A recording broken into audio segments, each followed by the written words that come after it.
Chapter 7. Rachel hates getting up in the morning. Does anyone care? No. Her father clumps through the house, turns up the radio, yells to her mother, "Cheryl, where's my blue shirt?" And her mother, rushing up the stairs so she can wake Rachel, yells back, "It's in the dryer, honey bunch." A moment later, she is in Rachel's room, tugging off the covers. "Come on, Rachie, up. In the bathroom, Rachel splashes cold water over her face and thinks how unfair it is to make everybody go to school at the same time. Some people are larks, some people owls. She is an owl. More cold water. Downstairs, there's a full breakfast laid out. "You have 5 minutes," Shirley says. "Eat." Rachel doesn't even like to look at food in the morning. She takes 2 tiny bites of egg to make her mother happy. She runs all the way to school. It'll be a miracle if she gets there. But every Monday, it's a miracle she gets to school at all. She crosses the street, runs up the stairs, pushes through the front door, and smashes head-on into Louis Olswanger. It's like something out of a teen romance. His books go flying, his papers scatter like confetti. They both scramble around, grabbing stuff and muttering apologies to each other. They're on their hands and knees. Rachel is stuffing his papers back into Louis's arms. They're looking into each other's eyes, and it's perfect. In a story, she would know now that he's the one, the guy. The only thing lacking is the wave of sizzling electricity she should be feeling. Girls are always feeling waves of electricity when they see the guy. And they can always tell who he is because they do dumb stuff like Rachel just did, crashing into Louis and knocking his books to beyond. Wait, here it comes. But it is not a wave of electricity she feels smashing into her belly like a fist. It's a wave of nausea. She scrambles up, dropping a book on Louis's foot, and runs faster than she ran all the way to school, hand over her mouth, to the nurse's office. She arrives barely in time to throw up into the sink. Mrs. Brandor, the nurse, pulls Rachel's hair back behind her face and hands her a wet towel to sponge with. "Feeling a little sick, are you?"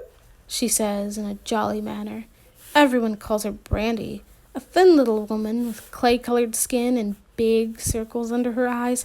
She looks like a candidate for the intensive care unit. "I never get sick," Rachel says. "Probably the flu. Keep eating. Too many people stop eating when they get sick. But you stick to light food. Crackers, boiled eggs." The word egg makes Rachel heave again. "Not sick," she whispers, hanging onto the sink. "Never get sick." "Good for you. Better lie down for a while." Rachel totters over to the cot. "I'll be okay in a few minutes." She pulls the thin brown blanket over her shoulders and starts shaking. Brandy takes her temperature, then writes a note on a chart, just like somebody out of General Hospital. "Afraid we have to send you home. Can someone come get you?" Rachel half sits up, not her parents. They'll just get upset. I don't know. Let me think." She falls back on the cot. It's amazing how suddenly she has no strength. How uttering those few words leaves her feeling exhausted and about 100 years old. Did she run all the way to school? It seems to have happened 4 or 5 weeks ago, somewhere back in the good old days when she was young and strong. Rachel is half awake, or half asleep, when she hears the door open, hears footsteps, then a male voice saying, Did Rachel Cooper come in here?" "She's right here," Brandy says. "You've been in here before, too. You're..." She snaps her fingers. "Something like Olives Olswanger," she says triumphantly. "Sure, you're the splinter in the thumb case. Came in here last week, right?" Right. Brandy laughs. "And your friend is the upchuck in the sink." Rachel lies like a mummy, trying in true mummy fashion to neither shake or breathe. She's not sick, she's dead. She's gone from this world. She's just a hunk of bones lying on a cot, waiting for burial. She'll never have to look at old Swanger again. Never have to see him thinking, she's the upchuck in the sink. Rachel is sick all week. On Thursday, her fever is gone, but she still has no strength. One good thing about being sick, every morning her mother brings her breakfast on a tray and doesn't say a word when Rachel passes up the boiled eggs. I'm bringing Grandpa to the hospital for some tests today, Shirley says, Friday morning, sitting on the edge of Rachel's bed. The doctor called. He wants to check some things. He'll keep Grandpa overnight. Rachel remembers Izzy's stomach pains. Does he have the flu too? She feels a certain kinship and a feeling for a fellow sufferer. Yes, some kind of stomach virus, Shirley says. You're lucky you're getting better so quickly. So fast. It takes longer for old people. I'm still sick, Rachel says defensively, pulling up the covers. Later, though, she gets out of bed, showers, dresses, and writes in her journal. The next morning, she feels completely normal and goes with her mother to the hospital to pick up her grandfather. He's waiting for them in his room. What took you so long? I've had enough of this place. The doctor said to wait for him, didn't he?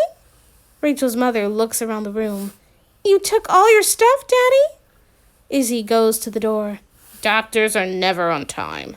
He's breathing hard, and there's a light film of sweat on his face. Messages. Now, Cameron. Hold on. Speech off. He paces up and down, his arms crossed over his stomach. He said 10 o'clock. He's half an hour late. No, Daddy, it's only 10:05. Just then, the doctor steps in. He's a tall, cherubic-looking man in a camel-haired jacket. Hello, folks. Smiling, he shakes Izzy's hand. Chomping at the bit to go home, are you? What about the test? What about the test, Doctor? Shirley says.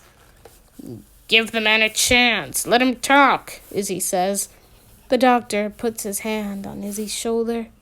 Mr. Shapiro, your tests are fine. You have a little virus right now that you may hang on to for a while. Don't worry about it. Go home, eat, rest, enjoy yourself. Do what you feel like doing. He scribbles on a prescription pad. I'll give you some things for any discomfort you might feel. You can take one of these every 4 hours. Call me if you think you need to. He holds the slip out. Give it to my daughter, Doc. She'll take care of it.